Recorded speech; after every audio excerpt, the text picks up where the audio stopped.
나이가 들게 되면 살이 잘 빠지지 않고 물만 마셔도 살이 찌는 듯한 기분이 들기도 하지 않나요? 나이가 들면서 내장 지방이 쌓이게 되면 그런 현상이 생기기도 하는데요. 팔다리는 가는데 배만 나온 사람들 중에서는 내장 지방형 비만인 경우가 많기 때문에 다른 여러 질환을 유발하여 위험할 수 있습니다. 오늘은 같이 먹으면 내장 지방 제거에 더욱 효과적인 것들에 대해 알아보겠습니다. 시청하시면서 구독과 좋아요 한 번씩 꼭 눌러주세요. 내장 지방은 피부 아래에 축적되는 피하 지방과는 달리 지방 축적량이 많아지면 대사 증후군이나 고지혈증, 인슐린 저항 등으로 인해서 심혈관 질환과 당뇨병의 위험이 높아지기 때문에 피하 지방보다 훨씬 더 위험합니다. 내장 지방은 당분 함량이 높은 패스트푸드나 인스턴트 식품, 육류와 탄수화물 등을 많이 먹거나 잘못된 식습관과 운동 부족, 그리고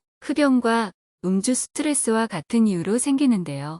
여러 조사에 따르면 사과에 들어있는 성분들이 지방을 분해해 주기 때문에 내장 지방을 없애는데 효과적이라고 합니다. 내장 지방뿐만이 아니라 몸속에 불필요한 지방을 제거하기 위해서 사과를 먹는 건 아주 효과적인 방법입니다. 특히 사과 껍질에는 펙틴 성분이 많이 함유되어 있는데 이 수용성 식이섬유인 펙틴에 의해 대장 운동이 활발해지고 변을 무르게 해주기 때문에 배변 활동에 도움이 됩니다. 그리고 장내의 벽에 보호막을 만들어 각종 유독성 물질의 흡수를 막아주기 때문에 사과를 껍질째로 드시는 것이 좋습니다. 특히 아침에 먹는 사과는 금사과라는 말이 있듯이 아침 공복에 먹으면 더 효과적이겠죠. 사과만으로도 이렇게 좋은데 이 사과를 생강과 같이 먹게 되면 더더욱 큰 효과를 볼 수 있다고 하는데요. 이 생강과 사과를 어떻게 먹는 것이 가장 효과적인지 알아보도록 하겠습니다. 동의보감에 의하면 생강은 성질이 따뜻하고 독이 없고 구토를 막아주는 역할을 한다고 기록되어 있는데요. 원활한 신진대사로 해독작용, 면역력 증진, 소화 촉진 등 그 효능이 다양하고 뛰어난 것으로 알려져 있습니다.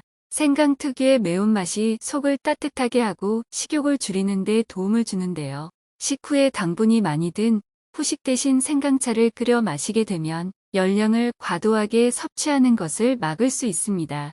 또 생강에는 복부 평만감을 줄여주는 성분이 있어 볼록 나온 배를 줄이는데 효과적인데요. 생강 속에는 디아스타아제라는 단백질 분해 요소가 들어있어 장운동을 촉진합니다. 특히 체중을 줄이기 위해서 운동을 열심히 하는 사람들은 생강차를 마시게 되면 그 효과를 배로 늘릴 수 있습니다.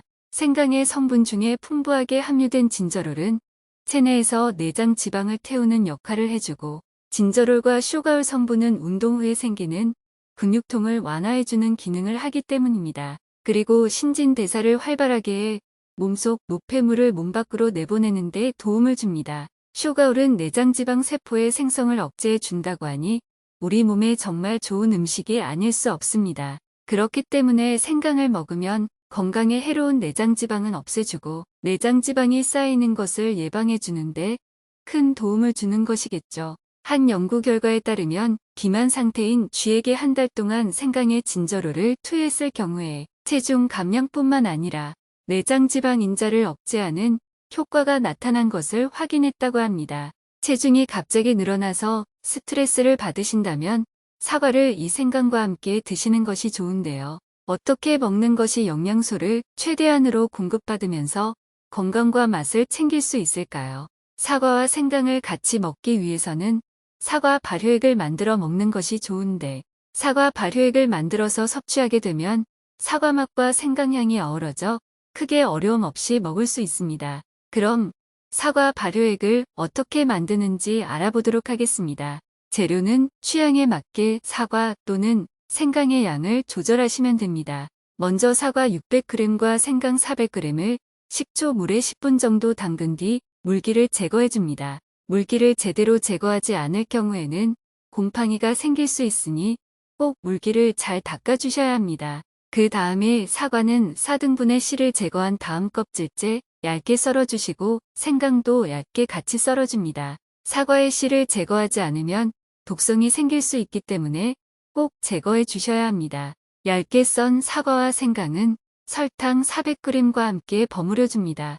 준비하신 사과가 수분이 많다면 설탕을 사과보다 약 10% 더 준비해 주시면 되는데, 준비하신 사과가 수분이 없는 편이라면 설탕의 양을 사과보다 더 적게 약 70에서 80% 정도만 준비하셔도 됩니다.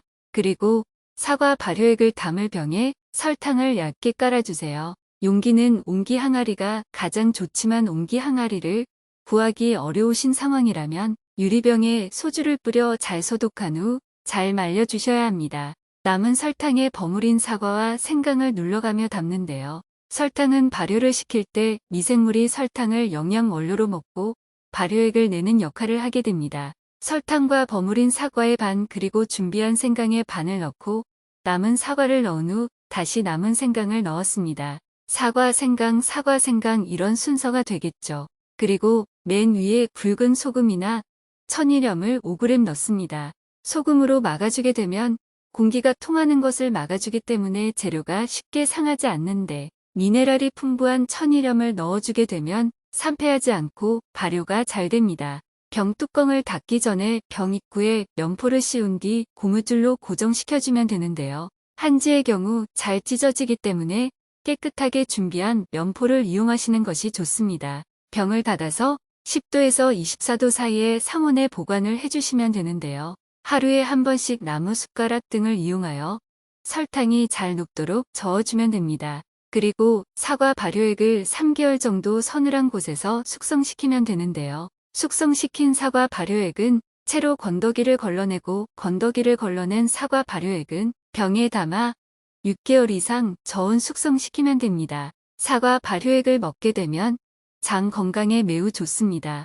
사과 발효액 속에는 펙틴 성분과 탄닌이 풍부하게 들어있기 때문에 대장 운동의 촉진과 함께 항염증 기능에 도움이 됩니다. 그렇기 때문에 변비 해소와 장내 염증 제거에 큰 도움이 됩니다. 사과 발효액을 섭취하면 장 건강에 매우 도움이 되겠죠. 또한 골다공증을 없애주는 효과가 있습니다.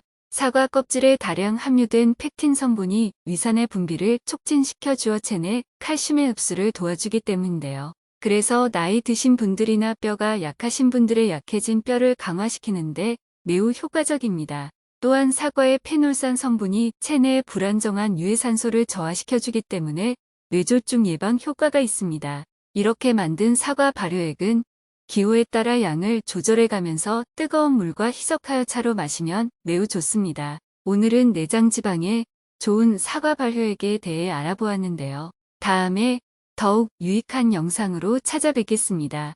시청해 주셔서 감사합니다. 영상이 도움이 되었다면 구독과 좋아요, 알림 설정 부탁드립니다.